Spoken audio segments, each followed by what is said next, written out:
The glass doors of Cataneo's, the most expensive restaurant in the city, burst open and an old man stumbled backward onto the sidewalk, like he'd been thrown out with the trash. "I told you, we don't serve people like you here," the maitre d' hissed, brushing invisible dirt off his own sleeve, as if the old man's presence had contaminated his jacket. "This is a private establishment. Go find a shelter." The old man didn't argue. He didn't even look angry. He simply knelt there on the cold pavement, one hand pressed against his ribs, his gray coat torn at the shoulder, his silver hair matted with rain. Around him, a small crowd had gathered, phones out, some laughing, most just watching. The way people watch car accidents. Nobody moved to help him. "Somebody call security before he starts begging," a woman in a fur-trimmed coat said, stepping around him without breaking stride, her heels clicking against the marble steps like a countdown. A valet chuckled, "Probably drunk, or crazy. Happens every winter." Nobody in that crowd knew his name. Nobody knew that 6 hours earlier, this same man had signed a contract worth $400 million.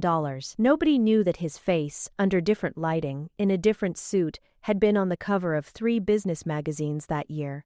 Nobody knew that the restaurant he'd just been thrown out of occupied the ground floor of a building he personally owned. They only saw an old man in torn clothes, and torn clothes to most people only ever mean one thing.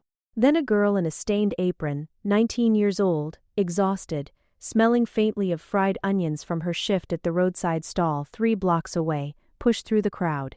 She didn't ask what happened. She didn't ask who he was. She simply crouched beside him on the wet pavement, in her worn sneakers and her mother's old scarf, and asked the only question that mattered. "Sir, are you hurt?" The old man looked up at her, and for the first time all night, someone actually saw him. What none of them knew, not Elena, not the maitre d', not the woman in the fur coat, was that this moment had been engineered, that the old man crouched on the sidewalk in torn clothes was not a beggar, not a lost soul, not a man who had fallen on hard times. He was Arthur Whitfield, founder and chief executive officer of Whitfield Industries, a man worth more than the entire block of restaurants that had just humiliated him. And he had done this, walked into that restaurant looking like nothing, like nobody, on purpose, 11 times that month alone. Because Arthur Whitfield was not looking for a warm meal, he was looking for someone. And he was almost out of time to find them. Elena had no idea that the moment she knelt beside that old man she had just stepped into the middle of a 12-year-old secret, one involving fraud, a stolen fortune, a company built on a lie, and a missing man whose name she had not spoken aloud in years, her father's name. What she did next, a simple act of kindness on a rainy sidewalk, would tear open wounds she didn't know existed, put her in the crosshairs of a woman who had already destroyed one family and was prepared to destroy another, and finally answer the question that had haunted her since she was 7 years old. Where did my father go? But first, she just handed the old man her dinner. She had no idea it would cost her everything, and give her back more than she ever thought she'd lost. Before we begin, don't forget to like and subscribe to Amazing Folktale, but only if you genuinely connect with this story. Hype up the video. Also, let us know where you're watching from and what your local time is in the comments below. I love seeing how these stories connect people from all around the world. Let's get started. 3 weeks earlier, Elena Reyes woke up at 4:40 in the morning, the way she did every day, before the sun, before the birds, before the city had decided whether it wanted to be kind or cruel that day. Her apartment was small, 1 bedroom for her mother, a fold-out couch for her and her 12-year-old brother Mateo. The heater didn't work properly, so she'd learned to sleep in socks and a hoodie, and she'd learned not to complain, because complaining changed nothing except her mother's face, and her mother's face already carried enough weight. By 5, she was at the roadside stall on Delgado Street, helping Mrs. Alvarez set out the folding tables, boil the first pot of coffee, and slice vegetables with hands that moved faster than her mind wanted to think. The stall wasn't much. Grilled corn, tamales, cheap coffee for construction workers and night shift nurses heading home. But it was steady work, and steady work was worth more to Elena than almost anything else in the world. At 2 in the afternoon she'd walk 40 minutes to save the bus fare, catch 2 hours of sleep if she was lucky, and then start her second job, cleaning offices downtown from 6 in the evening until past midnight. Glass towers with names she couldn't pronounce and salaries she couldn't imagine, cleaned by hands like hers while the executives who worked there slept in houses the size of her entire building. She had been doing this rhythm for almost 2 years, ever since her mother's lungs started failing and the medical bills started arriving faster than the money could. "You don't have to do all this," her mother Carmen told her one night, coughing into a towel that Elena quietly washed out before Mateo could see the blood on it. "You're 19, you should be finishing school. Meeting people your age. Not scrubbing floors in the middle of the night." "Somebody has to keep the lights on, Mama," Elena said. And she said it gently. The way she said everything to her mother now, like her mother was made of something that could crack if handled wrong. The truth was, Elena didn't resent the work. What she resented, quietly, in a place she rarely let herself visit, was the silence. Nobody in her house ever talked about her father, not directly. Carmen would go still if his name came up, her eyes drifting somewhere far away, and then she'd change the subject so fast it felt like slamming a door. Mateo didn't remember him at all. He'd been 3 when Daniel Reyes disappeared. Elena remembered enough to know that her father had not been a bad man. He'd worked long hours at some company downtown, come home smelling of coffee and paper, and always brought her a cheap toy from the corner store on Fridays, even when money was tight. And then one day, when she was 7, he simply wasn't there anymore. No goodbye, no explanation her mother would ever give her. Just an empty side of the bed, a missing photograph from the mantel, and a silence so heavy it had shaped the entire rest of Elena's childhood around it. She had learned not to ask. Asking only made her mother's cough worse, made her eyes go red in a way that had nothing to do with illness. So Elena did what she always did with things she couldn't control. She worked. She showed up. She kept her head down and her heart open to strangers, because somewhere along the way she had decided that if the world had taken her father without explanation, the least she could do was give kindness to people who had nothing, the way she sometimes felt like she had nothing, even while she was giving everything she had. That was the kind of girl who knelt down on a rainy sidewalk for a stranger nobody else would touch. Not because she was naive, because she knew, better than almost anyone in that crowd, what it felt like to be looked at, like you didn't matter. There was a small ritual Elena kept, one she'd never told anyone about, not even Mrs. Alvarez. Every Friday night after her cleaning shift ended, she'd walk past the corner store 2 blocks from her building, the same corner store her father used to stop at, the one that still sold the same cheap plastic toys in a wire bin by the register, and she'd stand there for exactly a minute, looking at nothing in particular before continuing home. She couldn't have explained why she did it. It felt, in some ways she didn't have words for, like keeping a door open. Like telling whatever part of her father might still be listening, somewhere, that she hadn't forgotten the sound of the bell above that shop door, or the way he used to grin when he handed her something small and cheap like it was treasure. Mateo used to ask her about their father more when he was younger. What was he like? Why doesn't he call? Is he ever coming back? But he'd stopped asking sometime around his 10th birthday, the way children eventually learn to stop pulling at wounds that clearly won't close. Elena hated that he'd learned that lesson so young. She hated it the way she hated a lot of things about their life, that she'd never once said out loud, because saying them out loud felt like betraying her mother, who was already carrying more than any one person should have to carry alone. "You're doing too much," Mrs. Alvarez told her one morning, watching Elena set up the stall with the efficient, exhausted movements of someone running on fumes. "A girl your age should have one job, maybe a boyfriend, maybe some fun once in a while, not 2 jobs and a mother to keep alive and a brother to raise practically by yourself." "I'm not raising him by myself," Elena said, managing a tired smile. "Mama's still here." "Your mama is sick, Mija, and you know it," Mrs. Alvarez said gently, not unkindly. "There's no shame in saying it plainly. You're doing the work of 2 parents on the sleep of a teenager. I just don't want you to wake up one day and realize you gave your whole youth away, without ever asking if there was another way." Elena never had a good answer for that. She only knew that when she imagined stopping, slowing down, resting, letting someone else carry some of the weight. The fear that rushed in to fill that space was worse than the exhaustion itself, so she kept working, kept showing up, kept being, without ever quite deciding to be, the kind of person a stranger could count on, even when she had almost nothing left to give. Arthur Whitfield had built Whitfield Industries from a single warehouse into a logistics and manufacturing empire spanning 14 countries. At 71, he could have retired a decade ago into a life of golf courses and yacht decks. Instead, he still arrived at his headquarters most mornings before his own assistants, because Arthur had never learned how to stop working, and, more painfully, had never learned how to stop remembering. To the public he was a legend. Self-made, Fiercely private, famous for never giving interviews and never smiling in photographs. To his board, he was a puzzle they were growing impatient with, because Arthur had been hinting for over a year that he intended to step down, and he refused to say who would replace him. What none of them knew was that Arthur Whitfield had a wound in his chest that no amount of money had ever closed. 12 years earlier, a massive fraud had nearly destroyed his company. Falsified shipment records, siphoned funds, doctored ledgers that took auditors 8 months to fully untangle. When the investigation concluded, one name sat at the center of it: Daniel Reyes, a mid-level logistics manager who had access to the falsified documents and whose signature appeared, again and again, on the paperwork that made the fraud possible. Daniel Reyes vanished the week before the internal hearing. No trial, no defense, just a resignation letter nobody remembered him writing, and a family left behind to pick up the pieces of a story that ended before it could be told. Arthur had signed off on the termination himself. He had believed the evidence. He had trusted the woman who presented it to him. His sharp, tireless director of internal audit at the time, a rising star named Vanessa Cole. For years, Arthur told himself the case was closed. Justice, however incomplete, had been done.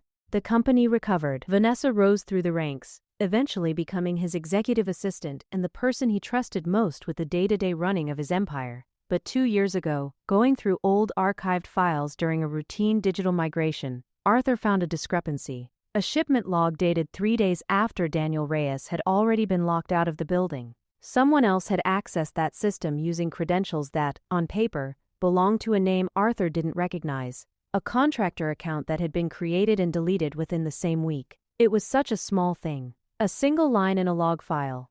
But it was enough to make Arthur's stomach turn cold, because it meant one simple devastating possibility. Daniel Reyes might not have been the man who committed the fraud. He might have been the man who was set up to take the fall for it. Arthur had spent 2 years quietly trying to find Daniel Reyes, hiring investigators under false company names, following leads that went cold, chasing addresses that led to empty lots, or strangers who'd never heard the name. Every lead failed. Daniel Reyes had vanished so completely it was as if he'd wanted to disappear, or as if someone had made very sure he could never be found. That was when Arthur had the idea that his board would have called insane, and that his lawyers would have called reckless. If he couldn't find the father, maybe he could find the family, and if he couldn't approach them directly, not without alerting whoever had actually committed the fraud, whoever was still, possibly, inside his own company, then he would have to find them the old-fashioned way, by walking the streets himself, unshaven, unrecognizable, dressed like a man with nothing, watching how people responded to someone who looked exactly like the family he was searching for might now look. Poor, forgotten, invisible to a city that only had eyes for the wealthy. He told himself it was strategy. Some nights, alone in his enormous silent house, he admitted to himself it was something closer to penance. Either way, on a rainy evening outside Cadeneo's, dressed in a torn coat that had once belonged to his groundskeeper, Arthur Whitfield let himself be thrown out of his own building like a piece of garbage, and waited, the way he had 11 times before, to see who, if anyone, would stop. He did not expect the girl who knelt beside him to change everything he thought he understood about how this search would end. 2 days before that rainy evening outside Cadeneo's, Arthur had sat through a board meeting that left him gripping the arms of his chair harder than he cared to admit. The board, men and women he'd handpicked over 3 decades, most of them loyal, a few of them merely patient, had grown tired of waiting for him to name a successor. "You keep saying soon, Arthur," one board member had said, not unkindly, but firmly. Soon was 2 years ago. The market wants clarity.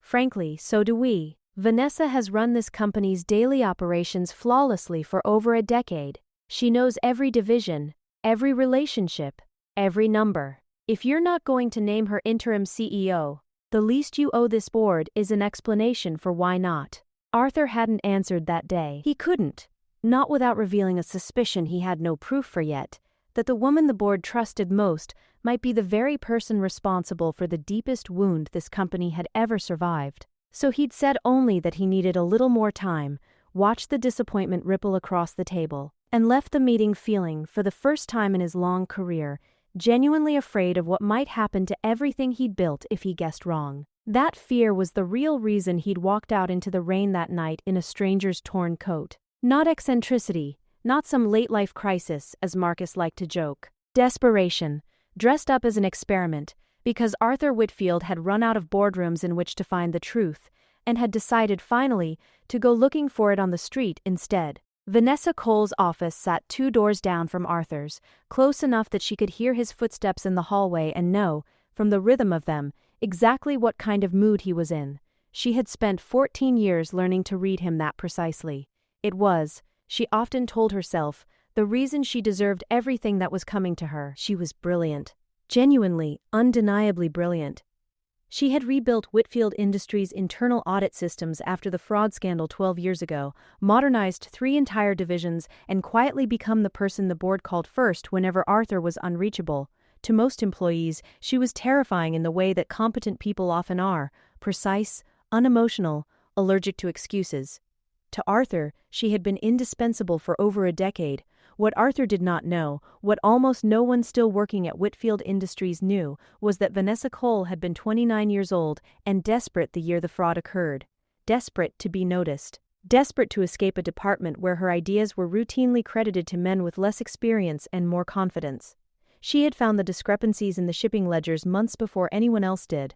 Not because she was investigating fraud, but because she was the one quietly committing it, funneling a modest but steady stream of company funds through falsified international shipments, confident that a system as large and as sloppy as Whitfield's could absorb the loss without anyone noticing. Someone did notice, eventually. Daniel Reyes, a quiet logistics manager with a reputation for double-checking everything twice, had found the same discrepancies Vanessa had been hiding. Only he hadn't been hiding them, he'd been about to report them. Vanessa had 3 days to decide what her life was going to look like.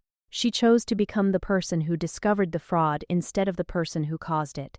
It was almost embarrassingly easy. She had access. She had credibility. She had a manufactured contractor account, deleted the moment it had served its purpose, planted evidence that pointed cleanly and irrefutably at Daniel Reyes, and delivered it to Arthur herself, her voice trembling with what she made sure looked like reluctant heartbreak over exposing a man she'd trusted. Arthur had thanked her for her integrity. He had promoted her within the year. For 12 years, Vanessa Cole told herself the story so many times it had almost become true in her own mind, that she had simply been smart enough to survive in a system that would have crushed her otherwise, that Daniel Reyes had been collateral damage in a war he never should have started by being too honest for his own good, that none of it was really her fault. She had built an entire identity, competent, loyal, essential, on top of a lie so old it had fossilized into fact. So when Arthur began his strange, unexplained evening walks 2 years ago, vanishing for hours, returning with dirt on his shoes and a look on his face she couldn't read, Vanessa didn't panic, not at first. She assumed it was some late-life eccentricity, an old man playing at humility before he stepped into retirement and irrelevance. But then she noticed the pattern, always near Catanios, always in the evening, always the same torn coat. And when one of her contacts in building security, a man she paid well to tell her things Arthur didn't want told, mentioned that Arthur had specifically requested archived personnel files for a former logistics employee named Daniel Reyes, Vanessa Cole felt something she hadn't felt in over a decade. Fear. She began asking quiet questions of her own. Who Arthur had been seen with, what restaurants he frequented, what the old man in the torn coat had been doing outside Catanios the night the staff had thrown him onto the sidewalk in front of a small crowd. A crowd that, according to the maitre d' she'd personally trained never to embarrass the wrong people, had included one girl who stopped to help him. A girl the maitre d' remembered because she'd worked, at some point, at a food stall 2 streets over. A girl whose last name, once Vanessa dug 2 layers deep into a public records search that took her less than 11 minutes, made the coffee in her hand go cold in her grip. Reyes. Vanessa set the cup down very carefully, the way a person sets down something they are afraid might shatter and cut them. She spent the next hour doing what she always did when she felt cornered. She made herself useful. She called Priya in Human Resources, her voice warm and casual, mentioning offhand that she'd heard Mr. Whitfield was personally interested in a new hire. And wouldn't it be smart to make sure the girl's onboarding went smoothly, to keep an eye on her file, purely so nothing embarrassing slipped through and reflected poorly on the department? Priya, flattered by the attention from someone so senior, agreed without a second thought. And just like that, Vanessa had eyes inside Elena's file without anyone realizing they'd been asked to watch. It was this quality more than any other that made Vanessa dangerous. Not cruelty for its own sake, but a chilling patient efficiency, the ability to turn other people's ordinary trust and ordinary desire to be helpful into an invisible surveillance network she never had to lift a finger to maintain herself. She'd built her entire career this way. A favor here, a flattering word there, a carefully timed compliment to someone who'd remember it exactly when Vanessa needed them to owe her something. Later that evening, alone in her apartment, modern, spotless, and strangely empty of anything personal, no photographs, no clutter, nothing that suggested a life lived rather than a life managed, Vanessa poured herself a glass of wine and stared at the printed personnel file on her kitchen counter for a long time. Elena Reyes, she thought, 19 years old, no idea what her father actually knew, no idea what he was about to report, no idea what it cost me to make sure he never got the chance. She had told herself for 12 years that the past was settled, sealed, survived. Looking at that girl's photograph now, young, tired-eyed, unmistakably Daniel's daughter, Vanessa felt the old fear stir awake for the first time in over a decade, and beneath the fear, something colder and more familiar. Resolve. She had done what was necessary once before to protect the life she'd built. She told herself, finishing the wine in one long swallow, that she would do it again without hesitation, whatever that required. Elena did not yet know Vanessa Cole existed. Vanessa already knew everything about Elena that mattered. "Sir, are you hurt?" Elena asked again, because the old man hadn't answered the first time, only stared at her like he wasn't sure she was real. "I'm fine," he finally said, his voice rough, though something in the way he said it made Elena suspect he hadn't spoken the truth in a long time. "You should go. I don't want trouble." "You're not trouble." Elena helped him sit up, ignoring the whispers behind her. What is she doing? Is she crazy? Get away from him? The way she'd learned to ignore most things people said about her when she wasn't looking rich enough to deserve their patience. "Can you stand?" He could, slowly, leaning on her thin shoulder more than either of them expected. Up close, she noticed things the crowd hadn't bothered to see. His shoes, though scuffed, were expensive leather, the kind that cost more than her monthly rent. His hands, though trembling slightly with cold, were steady in a way that suggested a lifetime of writing, of holding pens, of signing things. She noticed and filed it away without judgment, the way she noticed most things, quietly, without making it anyone's business but her own. "You haven't eaten," she said. It wasn't a question. She could see it in the hollow way he held himself. "It doesn't matter." "It matters to me." She reached into her bag and pulled out the small foil-wrapped container she'd packed that morning. Rice, a piece of grilled chicken, the dinner Mrs. Alvarez had set aside for her at the end of her shift, the only meal she'd have until tomorrow. She held it out without hesitation. Arthur looked at the container for a long moment. In 30 years of running one of the largest companies in the country, he had been offered contracts worth hundreds of millions of dollars, invitations to rooms most people would never see the inside of, gifts from men trying to buy his favor. He could not remember the last time someone had offered him something they clearly could not afford to give away, expecting nothing in return. "I can't take your dinner," he said quietly. "You can, and you will, because you look like you're about to fall over," Elena said, pressing it into his hands. "I'll be fine. I get free coffee where I work. It's basically a meal." It wasn't, but Arthur didn't know that yet, and Elena had gotten very good at making sacrifices sound like conveniences. "What's your name?" he asked. "Elena." She hesitated, then added, "Elena Reyes." Arthur went still. If Elena had been watching his face more carefully instead of scanning the street for the safest way to walk him somewhere warm, she might have seen something shift behind his eyes, a flicker of recognition so sharp it looked almost like pain. "Reyes," he repeated, testing the word like it might crack in his mouth. "Yeah, common enough name." She shrugged, missing entirely the way his hand had tightened around the foil container. "Do you have somewhere to go tonight? Family? Somewhere warm?" "I have somewhere," Arthur said carefully. "I got turned around. It happens more than I'd like to admit these days." It was, technically, not a lie. He had a driver 3 blocks away, deliberately parked out of sight, under strict instructions not to intervene unless Arthur signaled for help.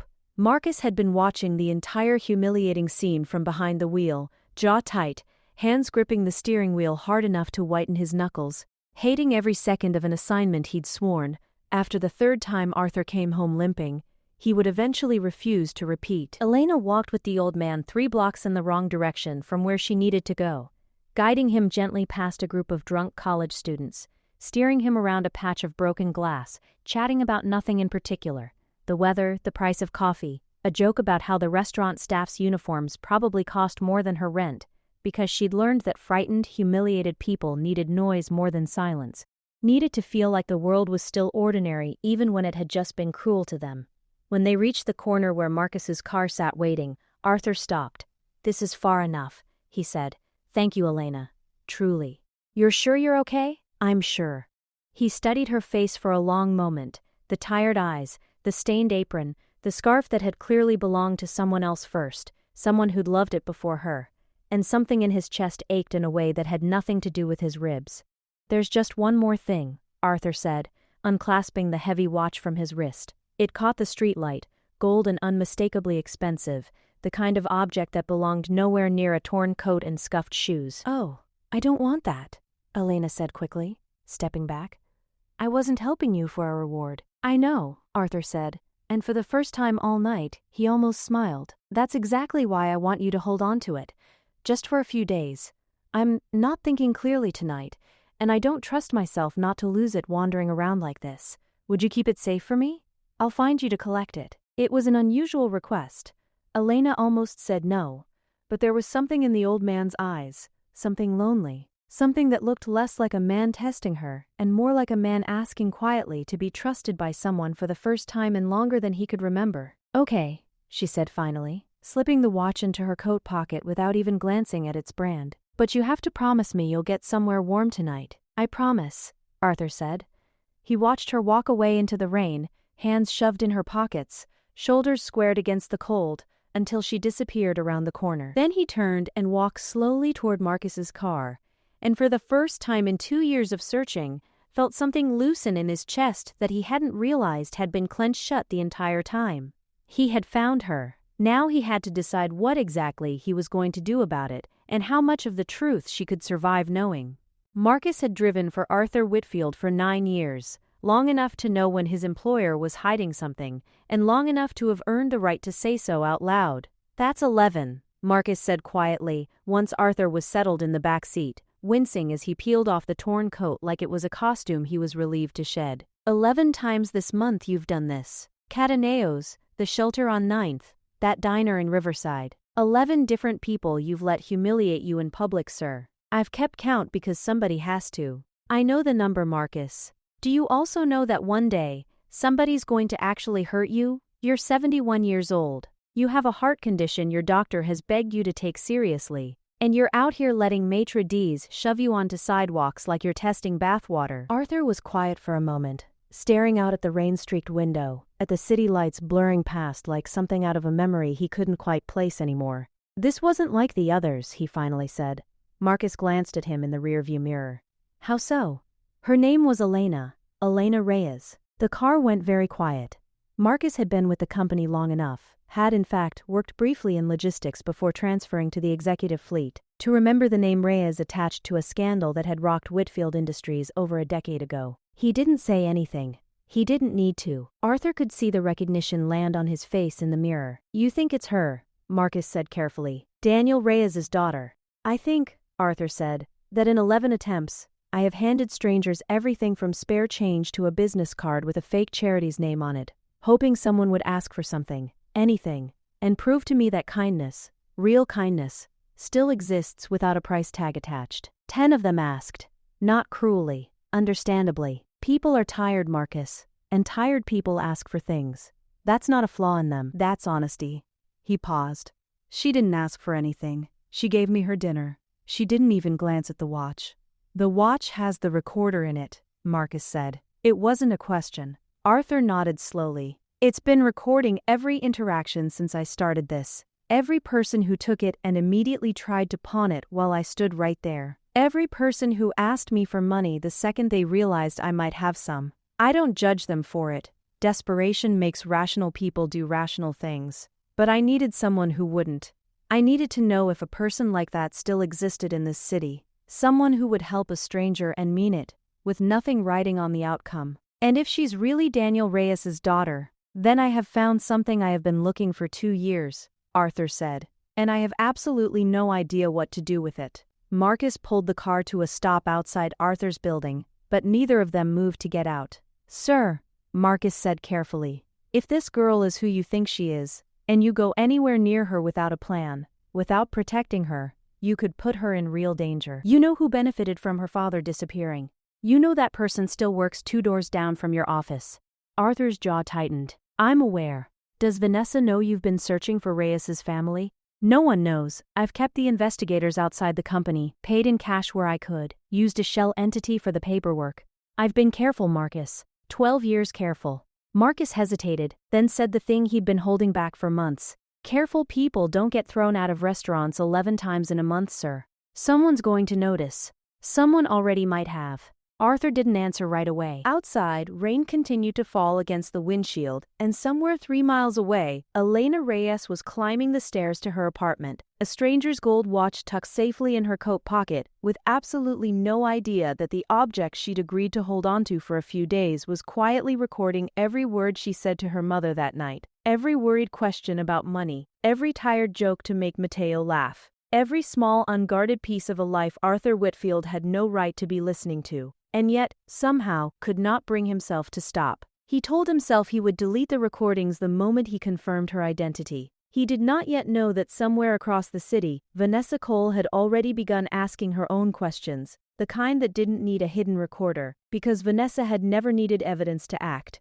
She only needed motive, and motive, as far as Vanessa was concerned, had just been sitting on a rainy sidewalk outside Cataneo's, wearing a stained apron and a dead man's last name. 3 days after the incident outside Cataneo's, Elena still hadn't heard from the old man. She kept the watch wrapped in a sock at the bottom of her drawer, checking on it every night like it might disappear if she didn't, half convinced she'd imagined the whole encounter. She hadn't told her mother about it. Carmen had enough to worry about without hearing that her daughter had spent an evening walking a confused stranger through downtown alleys. But she had told Mateo, in the exaggerated, half-joking way older siblings tell younger ones things that are actually still sitting heavy on their chest. So this random old guy just gave you his watch? Mateo asked, eyes wide, halfway through his homework at their kitchen table. He didn't give it to me. He asked me to hold on to it. That's what rich weirdos say, before they steal your kidney. He's not a rich weirdo, he's just… Elena stopped, unsure how to finish the sentence.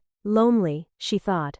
Sad in a way that had nothing to do with money. He's just an old man who needed help. Later that night, looking for a spare charging cable, Mateo dug through the bottom drawer of the old dresser they shared and pulled out a laminated ID badge, faded and cracked at the corner, tucked beneath folded sweaters that hadn't been worn in years. Who's this? He asked, holding it up. This says Reyes. Is this Papa? Elena froze at the sight of it. A photograph of a younger, smiling Daniel Reyes, printed in blue letters across the top. A job title she'd never fully understood as a child, Senior Logistics Coordinator. Where did you find that? She asked, taking it from him carefully, like it might crumble. Bottom drawer, under the sweaters. Was that his job? Whitfield? Isn't that the huge company downtown, the one with the tower with the weird curved top? I don't know, Mateo. Mama never talked about where he worked. Can we ask her? No. Elena's answer came faster and harder than she intended, and she softened it immediately, seeing the flash of hurt on her brother's face. Not tonight. She's tired. We'll figure it out another time, okay? She slid the badge into the same drawer where she kept the watch, though she couldn't have said why the two objects felt like they belonged near each other. A coincidence, she told herself. Whitfield Industries was enormous. It practically owned half the skyline. Thousands of people worked there. It meant nothing that her father had once been one of them. She had no way of knowing that 3 miles away, in a corner office on the 40th floor of that same curved tower, Marcus had just delivered a photograph to Arthur. A grainy security still, taken from an old badge access camera the week Daniel Reyes had disappeared. Cross-referenced against public records Arthur's investigators had spent 2 years accumulating. It's a match, Marcus said quietly, setting the printout on Arthur's desk. Elena Reyes, 19. Mother, Carmen Reyes, 46. Brother, Mateo Reyes, 12. Father, Daniel Reyes. Employment record terminated 12 years ago. No forwarding address, no further contact, no death certificate on file anywhere in the state. Arthur stared at the photograph for a long time. Daniel Reyes, mid-30s, smiling awkwardly for what was clearly a mandatory company badge photo, utterly unaware that his life was about to be dismantled by people he'd trusted.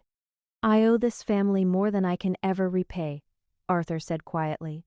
"I signed his termination. I believed the evidence Vanessa put in front of me without asking a single hard question, because I trusted her more than I trusted my own instincts. If I had looked closer then, if I had just looked closer, his daughter wouldn't be scrubbing office floors at midnight to keep her mother alive. You don't know that for certain, sir. You don't know he was innocent. You have one discrepancy in a shipping log, not a confession." "I know enough," Arthur said. "I know that a man doesn't disappear that completely, that fast, unless someone made very sure he had no other choice. I know Vanessa Cole built her entire career on the wreckage of whatever happened to him. And I know that girl gave a stranger her dinner on a rainy sidewalk instead of asking him for money. Which tells me everything I need to know about the kind of home she was raised in, the kind of man her father must have been." He set the photograph down and rubbed a hand over his tired eyes. "I'm not testing strangers anymore, Marcus," Arthur admitted, and there was something almost fragile in his voice, an honesty he rarely allowed himself. "I haven't been, not really, not for a long time. I've been searching for one very specific person. I just didn't let myself say it out loud until now, because saying it out loud meant admitting how badly I failed him the first time. So what do we do?" Arthur was quiet for a long moment, turning the photograph over in his hands. "We bring her closer," he finally said, carefully, slowly, without letting anyone, especially Vanessa, understand why. He didn't yet know that he was already too late for careful. Vanessa Cole had already run Elena's name through 3 separate databases, already sat outside the food stall on Delgado Street in an unmarked car for 40 minutes the previous evening, watching a girl in a stained apron laugh with an elderly customer over a cup of coffee, memorizing her face the way a predator memorizes the layout of a room before deciding exactly how it intends to strike.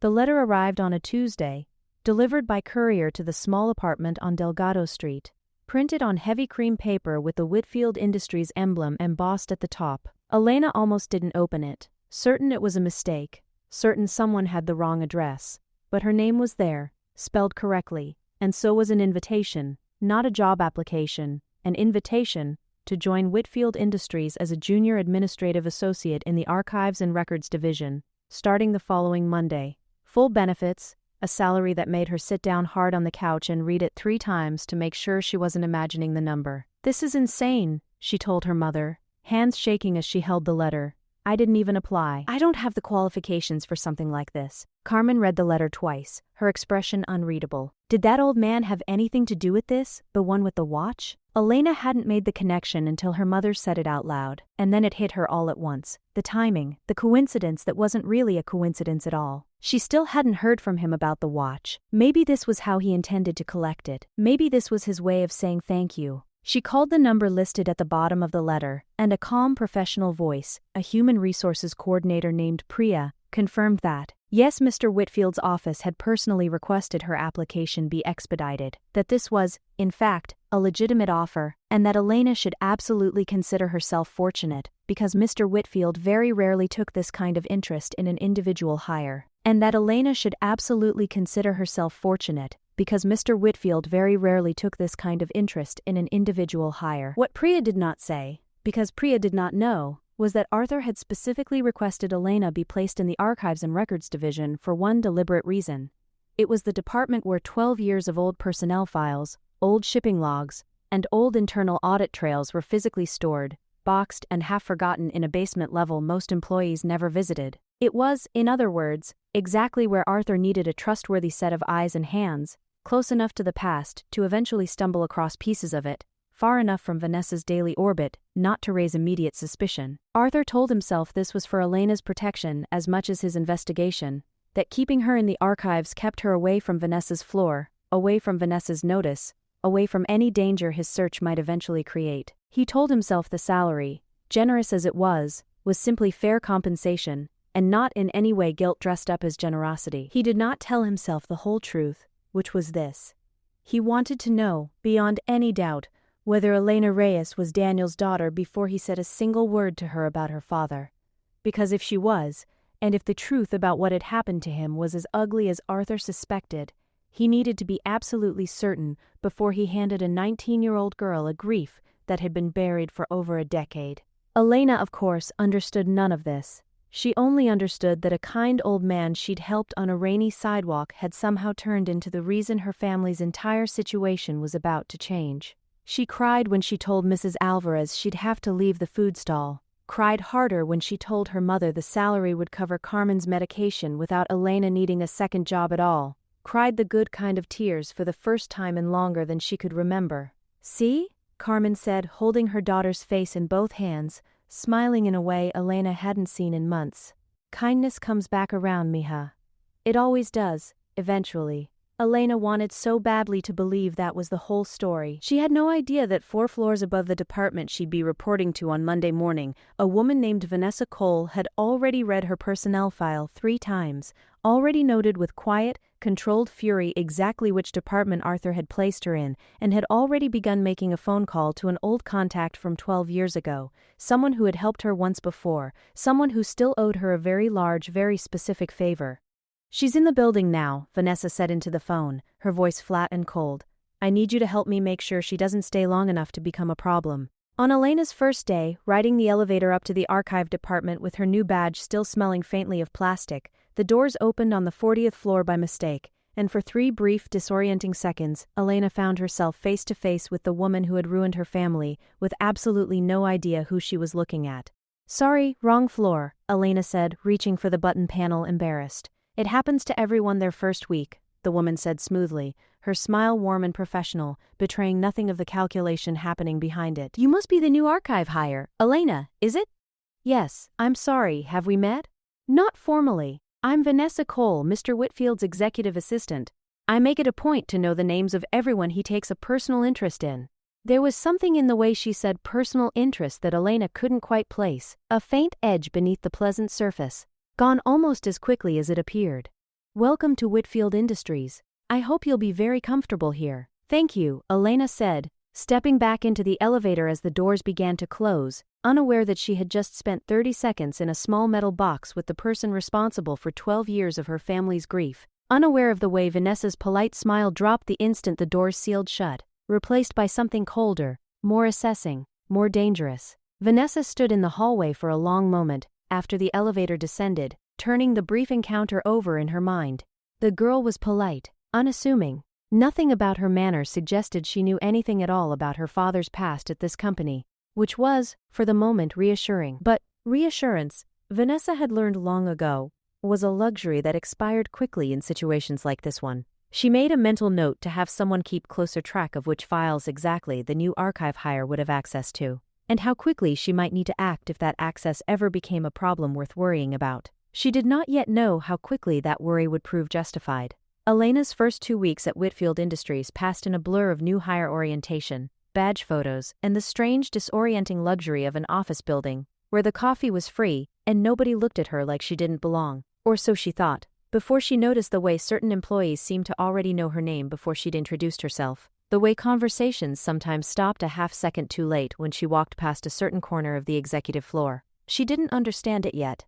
She only knew the feeling of being watched, the way you feel a draft before you find the open window. Her actual work was quiet, almost soothing, digitizing decades of paper records in the basement archive, boxes upon boxes of shipping manifests, personnel files, and old internal reports that Whitfield Industries had never gotten around to properly organizing.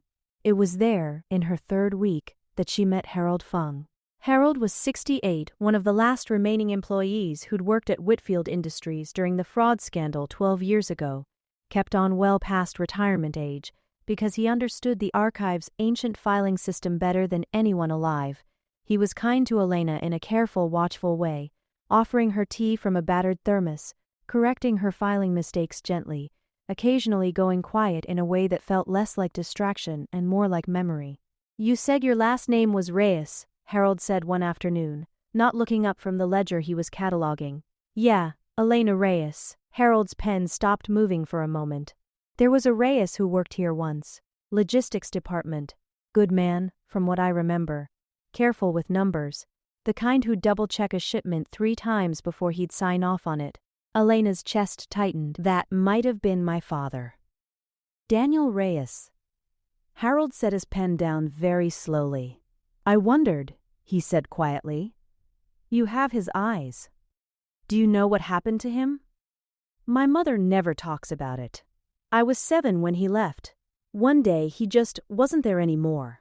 Harold looked at her for a long moment, and something in his expression, grief maybe, or guilt, or the particular exhaustion of a man who has held a secret so long it has become part of his skeleton, made Elena's stomach turn cold before he even spoke.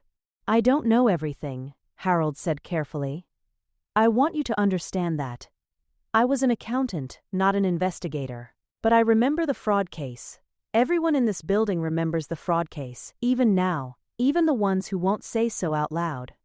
And I remember thinking at the time that the story they told us about your father didn't add up the way it should have.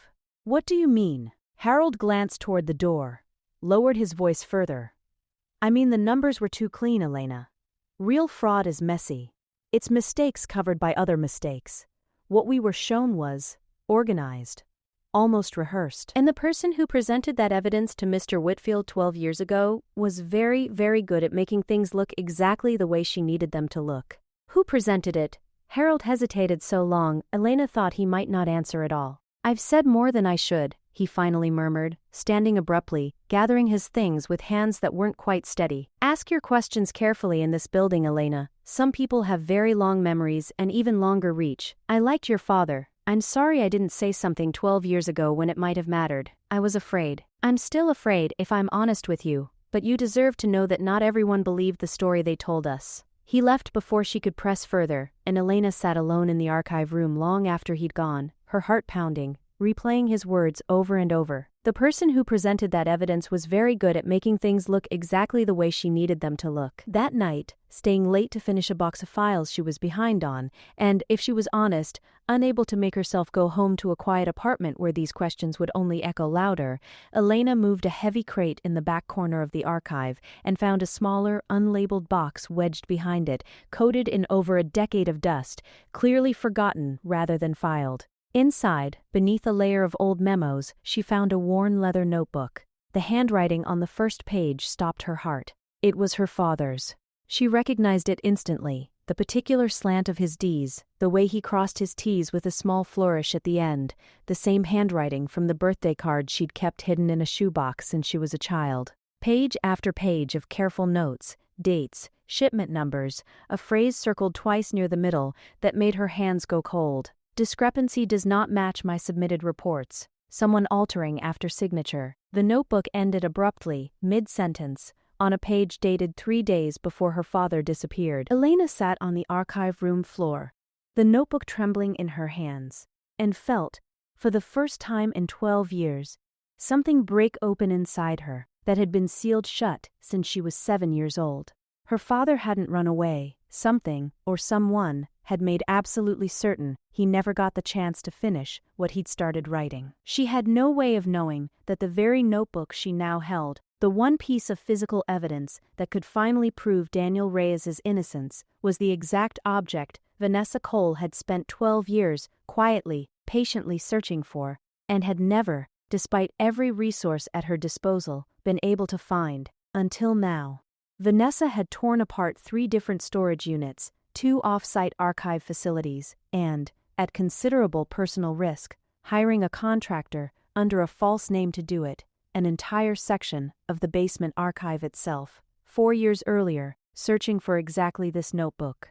She'd known Daniel kept records. Meticulous men like him always did. What she hadn't known was that Daniel, sensing something was wrong days before he vanished, had hidden the notebook somewhere so mundane, so easily overlooked, that not even her paid search had found it.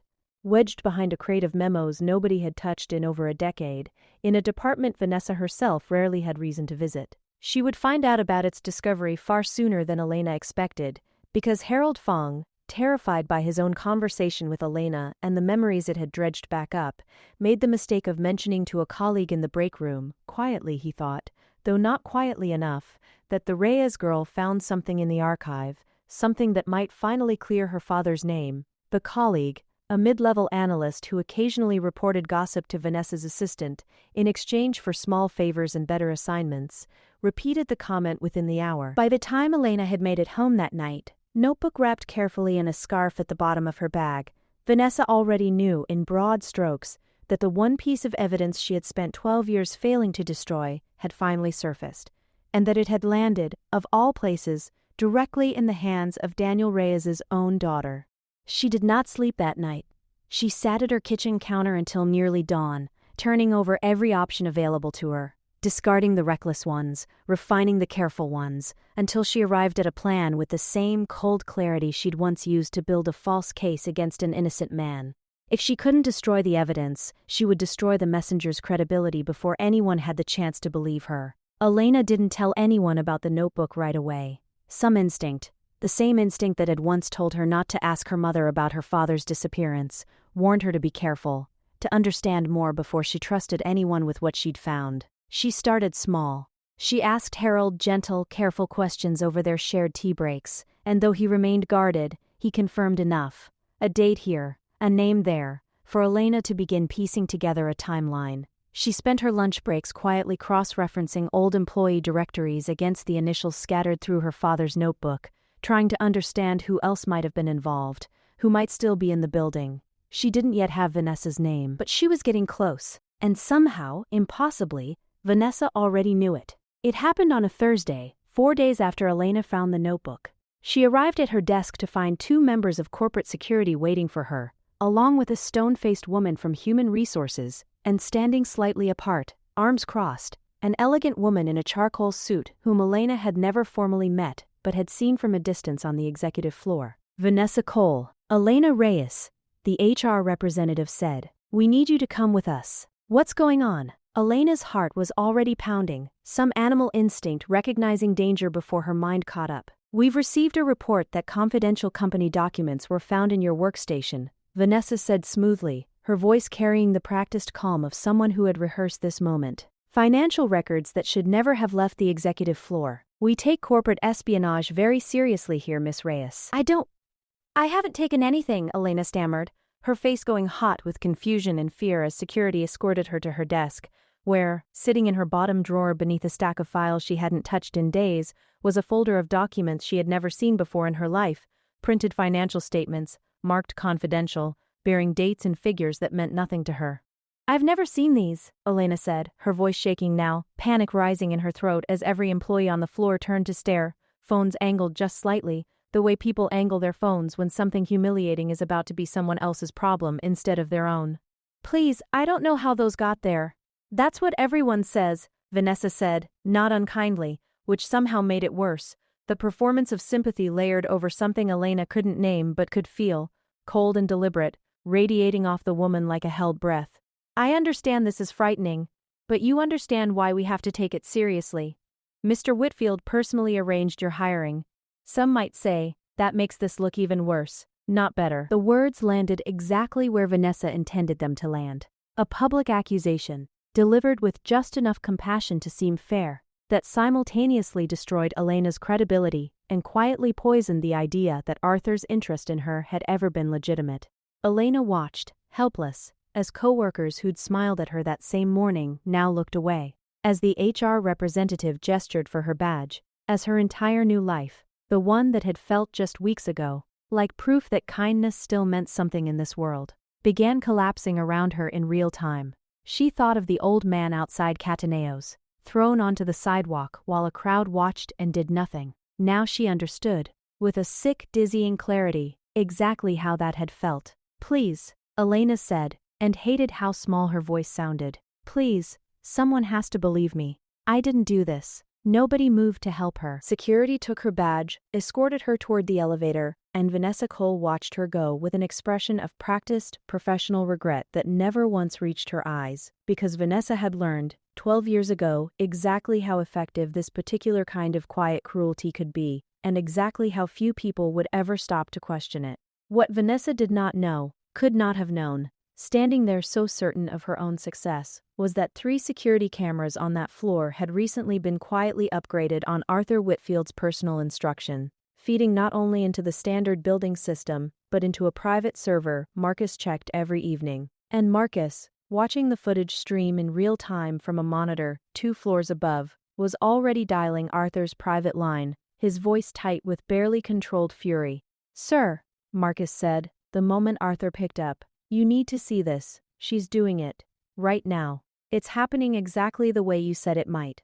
Arthur had known, in the abstract, that this moment might come. He had spent 2 years building a case in the shadows, quietly upgrading security infrastructure across 3 floors, ensuring that if Vanessa ever moved against someone connected to Daniel Reyes, there would be no ambiguity, no room for her to later claim confusion or misunderstanding. What he had not fully prepared for was the sound of Elena's voice, thin and frightened, captured on the security feed's audio saying, "Please, someone has to believe me," to a room full of people who had already decided not to. He sat very still for a long moment after Marcus hung up, his hand pressed flat against his desk, feeling something close to shame settle over him like a physical weight. He had told himself, repeatedly, that letting the situation play out was strategy, that catching Vanessa in the act of destroying an innocent woman's reputation was the only way to build a case. Airtight himself, repeatedly, that letting the situation play out was strategy, that catching Vanessa in the act of destroying an innocent woman's reputation was the only way to build a case, airtight enough that she couldn't buy her way out of it later with lawyers and settlements and carefully worded non-disclosure agreements. He still believed that was true. He was no longer certain it had been worth what it cost Elena to sit alone in that room, publicly accused, publicly humiliated, waiting for someone, anyone, to tell her the truth. "Hold the footage," Arthur told Marcus, already moving toward the door, shrugging his jacket back on. "Don't let HR finalize anything. I'm coming down now." The walk from his office to the 40th floor elevator bank felt longer than it ever had before. He passed employees who nodded respectfully, unaware that the CEO they admired had just spent 2 years quietly orchestrating a trap using a 19-year-old girl as bait, and for the first time in longer than he could remember, Arthur Whitfield did not feel proud of his own cleverness. He felt, instead, like a man about to face the consequences of a plan that had worked exactly as designed, and had cost more than he'd been willing to admit it might. Elena sat alone in a small waiting room outside Human Resources, her badge confiscated, her hands still shaking, replaying the last hour over and over, searching for some explanation that made sense and finding none. She had done nothing wrong. She knew she had done nothing wrong, and yet she had just watched an entire room of people decide in the span of 10 minutes that she was a thief. The door opened, and instead of another HR representative, Arthur Whitfield walked in. He looked nothing like the man she'd helped off a sidewalk weeks ago.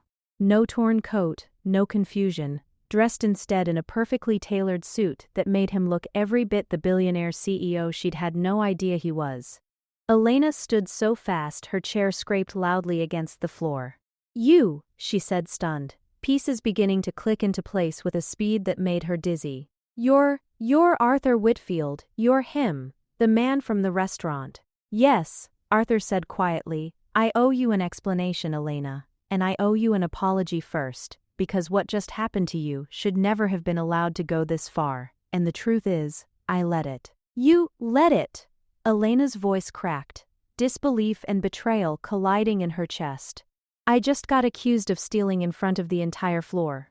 My badge was taken, people were filming, and you're telling me you let that happen?" "I need you to understand something first," Arthur said, sitting down across from her, his voice steady despite the visible weight of what he was about to say. 12 years ago, this company nearly collapsed because of a fraud case.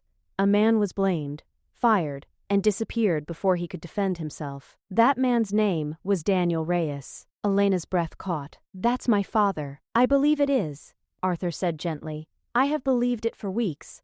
I've spent 2 years searching for your family, ever since I found evidence suggesting your father may have been innocent, that someone else altered records to make it look like he committed the fraud he had actually discovered and was preparing to report. I didn't approach you directly because I needed to be certain, and because I suspected, strongly, that whoever framed your father 12 years ago was still inside this company, still powerful, and would do almost anything to make sure the truth never surfaced." "Vanessa," Elena breathed, the name arriving in her chest like a struck bell. "It's her. It has to be. Harold, a man in the archives, He told me the story never added up. He said whoever presented the evidence against my father was very good at making things look exactly the way she needed them to. I believe that too, Arthur said. But belief isn't proof, and I've spent 2 years unable to find proof strong enough to move against her without destroying my own company's credibility in the process, and possibly getting your family hurt in ways I couldn't undo. So I did something I'm not proud of, Elena, but something I judged in the end was necessary. I placed you in the archives department, close enough to the past that you might eventually find what I couldn't. And when Vanessa began asking questions about you, which my security team confirmed she had, within days of your hire, I let her believe her plan to discredit you was working. You used me as bait, Elena said, and it wasn't a question, it was an accusation. Sharp enough that Arthur flinched. Yes, he admitted, I did, and I will spend the rest of my life regretting that I let it go as far as it did today. But Elena, every camera on that floor recorded what just happened. Every document Vanessa planted in your desk is now evidence against her, not you. She just incriminated herself on record, trying to destroy an innocent employee to protect a lie she's been maintaining for 12 years. She doesn't know it yet, but she just handed me exactly what I've spent 2 years trying to find. Elena stared at him, anger and grief and something dangerously close to hope colliding inside her chest all at once. You should have told me, she said quietly, before any of this. I deserve to know what I was walking into. You're right, Arthur said. You did, and I am sorry more than I know how to say. But I need you to know one more thing, and I need you to hear it clearly. He reached into his jacket and set something on the table between them. The leather notebook, retrieved quietly from her desk by security before Vanessa's people could find it. This belongs to your father, and it may be the single most important piece of evidence in proving what really happened 12 years ago. Whatever happens next, Elena, we finish this together. Not because I owe you, though I do, but because your father deserved better than what this company gave him, and so do you. The boardroom on the 40th floor had hosted 1,000 ordinary meetings, budget reviews, quarterly reports, the dull machinery of a company running smoothly. It had never hosted anything like what happened there on Friday morning. Arthur called an emergency meeting of the full board, along with senior legal counsel, and, though she didn't yet know why, Vanessa Cole, who arrived composed and sharp in her charcoal suit, still fully confident that the espionage case against Elena Reyes was closed and buried. Elena sat near the back, her father's notebook in her lap, her hands steady now in a way they hadn't been in days. Harold sat beside her, pale but present, having finally agreed, after Arthur personally promised him protection, to say out loud what he'd only been willing to hint at for 12 years. Before we begin, Arthur said, standing at the head of the long table, I want to play a recording. The footage from the security cameras filled the screen behind him. Vanessa, calm and controlled, directing security to Elena's desk, gesturing toward the planted documents, delivering her rehearsed performance of reluctant concern. Then, damningly, an earlier clip. Vanessa, alone in the archive room 2 nights prior, after hours, searching through boxes with a flashlight, moving with the practiced efficiency of someone who had done this kind of searching before. That's not what it looks like, Vanessa said sharply, the first crack showing in her composure. I agree, Arthur said calmly. It's worse than what it looks like. He nodded to Harold. Harold's voice shook as he spoke, but he did not stop. 12 years ago, I was asked to sign off on financial discrepancies that were presented to me as proof of Daniel Reyes's guilt. I had doubts even then. The pattern was too clean. I was afraid to say anything, afraid for my job, afraid of the woman standing in front of you now, if I'm honest. And I have carried that fear, and that shame, for 12 years. This is absurd, Vanessa snapped, but her voice had lost its certainty. An old man's fading memory is not evidence. No, Arthur agreed, but this is. He nodded to Elena, who stood, hands trembling only slightly now, and opened her father's notebook to the final page. My father wrote this 3 days before he disappeared, she said, her voice carrying farther than she expected in the silent room. He found discrepancies in the shipping records. He was preparing to report them. He wasn't hiding fraud, he was discovering it. She turned the notebook so the board could see the careful, damning handwriting. And on this page, he names the account used to alter the records after his signature. A temporary contractor credential created the same week he was locked out of the building. Vanessa's face had gone the color of old paper. There's one more thing, Elena continued, her voice tightening. My father's notes reference a second signature authorizing that contractor account, someone with executive approval clearance, someone above Vanessa's level at the time. She looked directly at a man seated near the far end of the table, a board member who had said almost nothing during the entire meeting, Richard Hale. The room erupted into murmurs. Richard Hale, a trusted senior board member for over 15 years, a man Arthur had considered a quiet, dependable ally, went utterly rigid in his seat. That notebook proves nothing, Hale said too quickly, his voice a half-octave higher than usual. A dead man's scribbles, this is grasping at— We don't know he's dead, Elena said sharply, cutting him off, her grief and fury finally breaking through 12 years of silence. That's the point.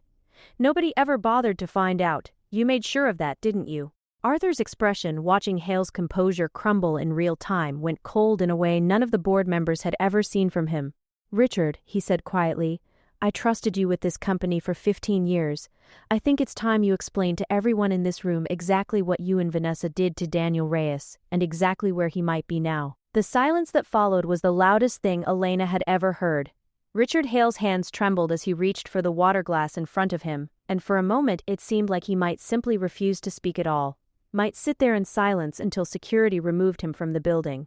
Then quietly, almost as if the confession had been waiting 12 years for permission to escape, he began to talk. Vanessa came to me, he said, his voice hollow.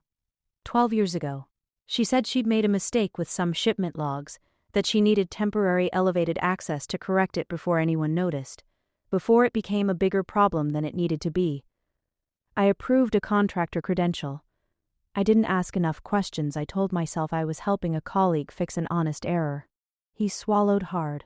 By the time I understood what she'd actually used that access for, Daniel Reyes had already been terminated.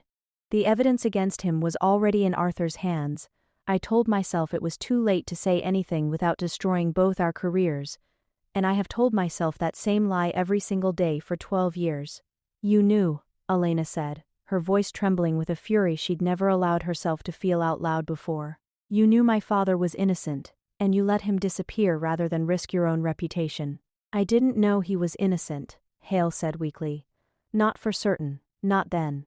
But you suspected, Arthur said, his voice like iron. And suspicion, in a matter this serious, should have been enough to demand a real investigation instead of a quiet, convenient conclusion. Vanessa, cornered now on every side, made one final attempt to salvage what remained of her position. Even if all of this is true, she said, straightening in her chair, forcing her voice back into something resembling authority, I have run this company's daily operations flawlessly for over a decade. You need me, Arthur. Whatever happened 12 years ago, you cannot afford to lose me now, not with the board already restless about succession. It was, Elena would later think, the most honest thing Vanessa said in the entire meeting, an admission that she had never once, in 12 years, imagined she might actually be held accountable, because she had made herself too useful, too essential, too woven into the machinery of the company to ever be removed. Arthur looked at her for a long moment, and when he finally spoke, his voice was quiet, almost gentle, which somehow made it more devastating than if he had shouted. I built this company on the belief that people matter more than convenience, he said. I forgot that once 12 years ago, and it cost an innocent family everything. I will not forget it again.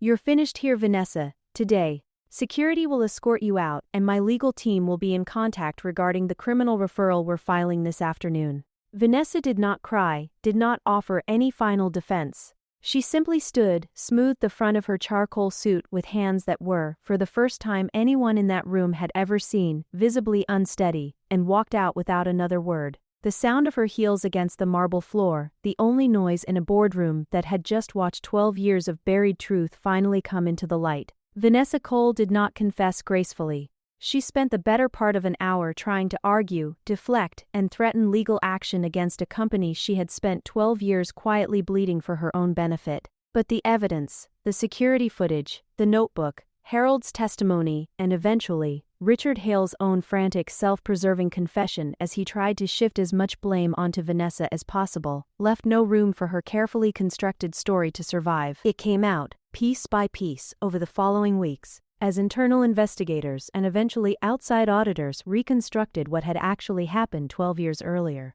Vanessa Cole had been quietly siphoning company funds through falsified international shipments, a scheme Richard Hale had helped conceal in exchange for a cut, using his executive access to create and delete the contractor credential that made the fraud possible. When Daniel Reyes discovered the discrepancies and prepared to report them, Vanessa had panicked, manufactured evidence pointing at him instead, and delivered it to Arthur with just enough manufactured heartbreak to make her look like a reluctant whistleblower rather than the architect of the entire scheme. What happened to Daniel Reyes himself remained, for now, a harder truth to uncover. Vanessa insisted, under formal questioning, that she had never harmed him, only threatened him with a fabricated criminal case severe enough to guarantee his silence and disappearance, a threat Daniel had apparently believed enough to vanish without contacting his family, afraid that any communication might endanger them. Whether that was the full truth or only the version most convenient for Vanessa to admit to, Arthur promised Elena they would not stop until they knew for certain. The consequences arrived swiftly once the evidence became undeniable. Vanessa Cole was terminated immediately, stripped of her severance under the company's fraud clause,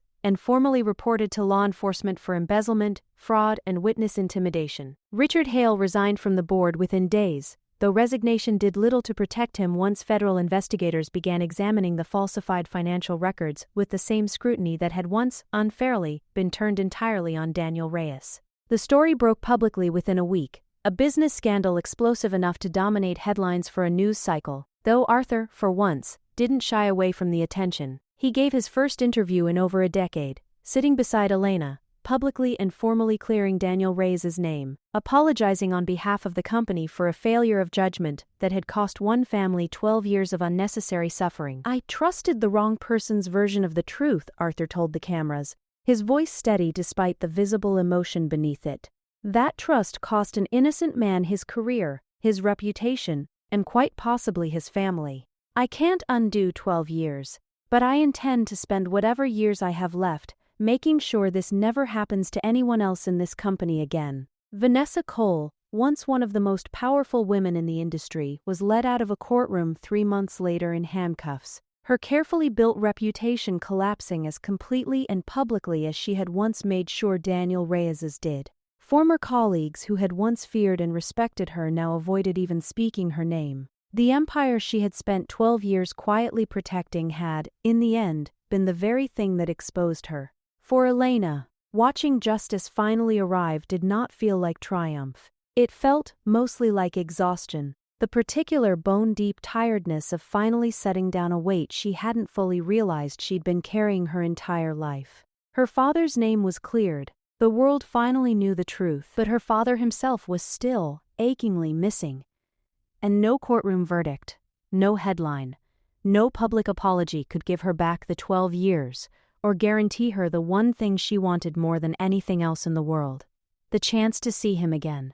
Harold Fung, whose quiet courage had helped set everything in motion, was offered early retirement with full honors and a formal thank you from Arthur himself, delivered privately, away from cameras, in recognition of the fact that some debts of gratitude aren't meant for public display. Harold cried when Arthur shook his hand, not from the recognition, he admitted, but from the relief of finally putting down a secret he'd carried, silently, for 12 exhausting years. "I should have said something the day it happened," Harold told Elena, before he left the building for the last time. "I let fear decide for me. Don't ever let fear decide for you, Elena. Not even when it feels safer than the truth." Elena thought about those words often in the weeks that followed, turning them over the way she once turned over her father's old ID badge in the bottom drawer of her dresser.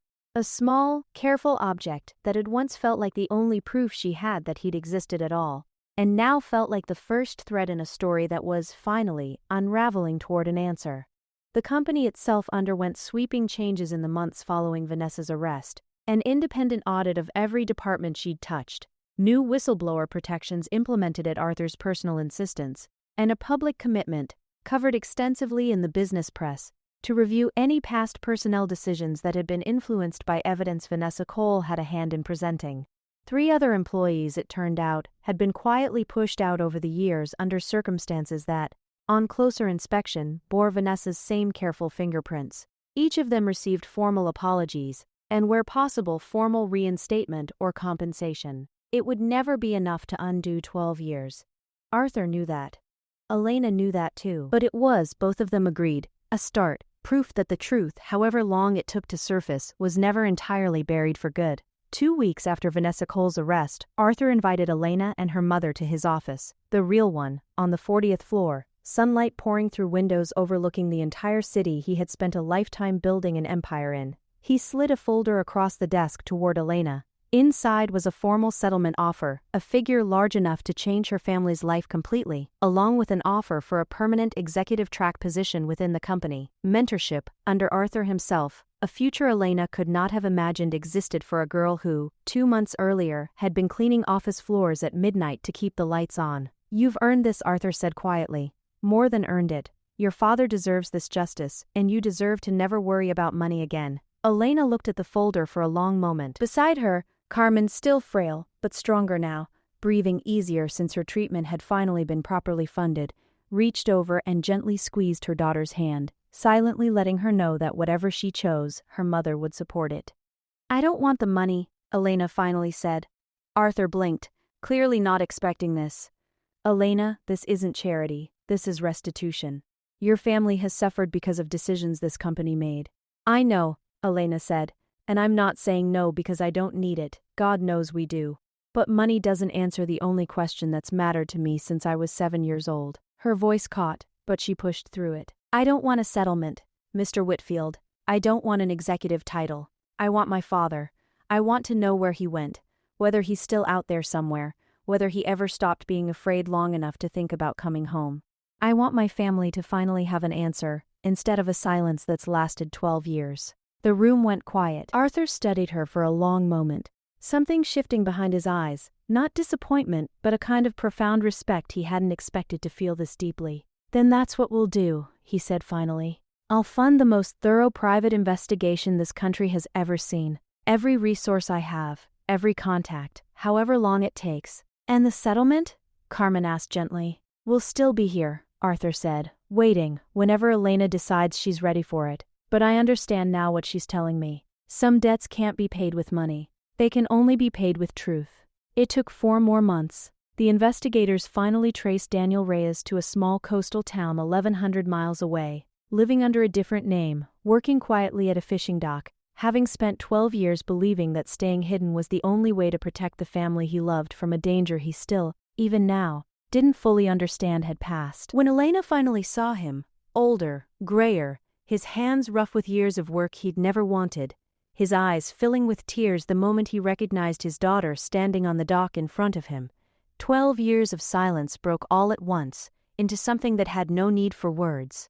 "I thought I was protecting you," Daniel said, his voice breaking as he pulled Elena and then Mateo, who barely remembered him, and finally Carmen into his arms. "I thought if I stayed away, they couldn't hurt you." "You're home now, Papa," Elena said, crying into his shoulder. 12 years of questions finally, quietly answered. "That's all that matters. You're home." Arthur Whitfield, watching from a respectful distance, did not join the reunion. This moment did not belong to him, and he understood that with a clarity that had taken him 71 years and one profound mistake to fully learn. He simply stood there in the salt air, watching a family he had helped break, and finally helped heal, hold each other on a quiet dock at the edge of the world, and felt, for the first time in longer than he could remember, that some kind of debt had finally, truly been paid. Kindness, Elena would tell people for years afterward, was never really about what you got back. It was about what you were willing to give away, even when you had almost nothing left. And trusting quietly that somewhere, somehow, it still mattered. A year is a long time, and it is also no time at all, depending on which 12 months you're asked to measure. For Daniel Reyes, that year meant slowly learning how to be a father again, clumsy at first, unsure how to talk to a daughter who had grown into an adult without him, unsure how to be present for a son who barely remembered his voice. He moved back into the city, into a modest apartment 2 blocks from Carmen's, close enough to be present for dinner most nights, far enough to give everyone room to rebuild trust at their own pace. Some evenings were quiet, and a little awkward. Others, especially the ones where Mateo finally worked up the courage to ask about all the years he'd missed, ran long into the night, full of laughter and tears in roughly equal measure. Carmen's health continued to improve, steadily, under proper treatment, her daughter's salary, and eventually, the settlement Elena finally agreed to accept, once the investigation into her father was fully resolved, made possible without strain. She still coughed sometimes, still tired more easily than she used to, but the fear that used to live behind her eyes, the fear of what would happen to her children if she wasn't there to hold everything together, had quietly, finally, begun to fade. Elena did not take the executive track position Arthur originally offered her. She chose instead something that surprised almost everyone except Arthur himself. She asked to help build a new department within Whitfield Industries, one focused entirely on employee protections and internal whistleblower support. A place where anyone who noticed something wrong, anyone who found themselves in the position her father once found himself in, would have somewhere safe to bring the truth instead of being forced to disappear with it. You could have taken the corner office, Arthur told her, the day she pitched the idea to him, half expecting her to change her mind once she understood the scale of what she was asking to build from scratch. I don't want the corner office, Elena said. I want to make sure this never happens to another family. That's worth more to me than a title. Arthur smiled, a real smile, rare and unguarded, the kind Marcus said he hadn't seen on his employer's face in years. Your father would be proud of you, he said. I only wish I'd found a way to tell him that myself 12 years ago, instead of believing a lie about him. You found a way eventually, Elena said gently. That's more than a lot of people ever get. Arthur Whitfield stepped down as CEO 6 months later, not into the interim role Vanessa had once so badly wanted, but into a newly restructured leadership team that included, among its senior advisors, a quiet, sharp 20-year-old named Elena Reyes, young enough that some board members privately questioned the decision, and accomplished enough, by that point, that none of them questioned it for long.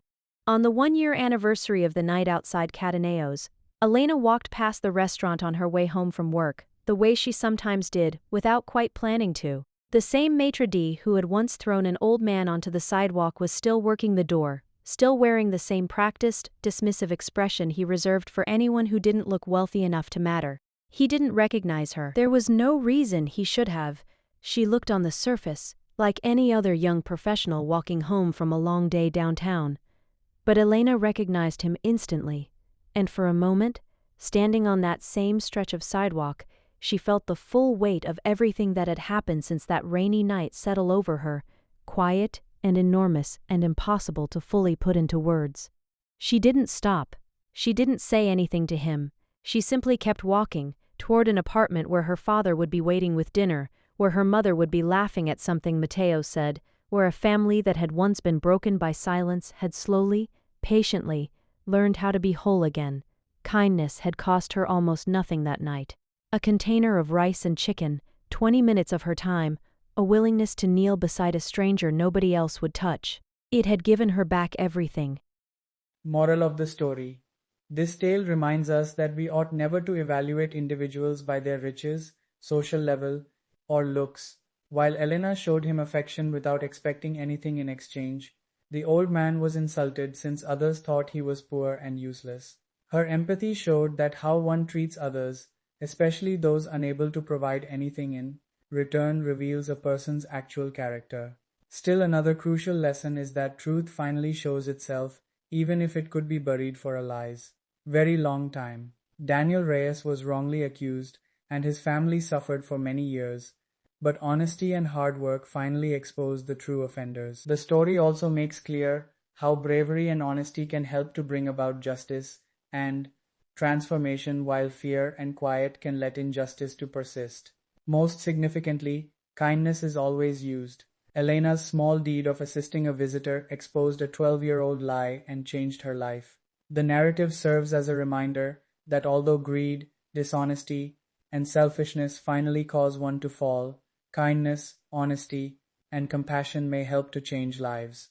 Therefore, we should always pick kindness, support the truth, and treat everyone with respect and dignity.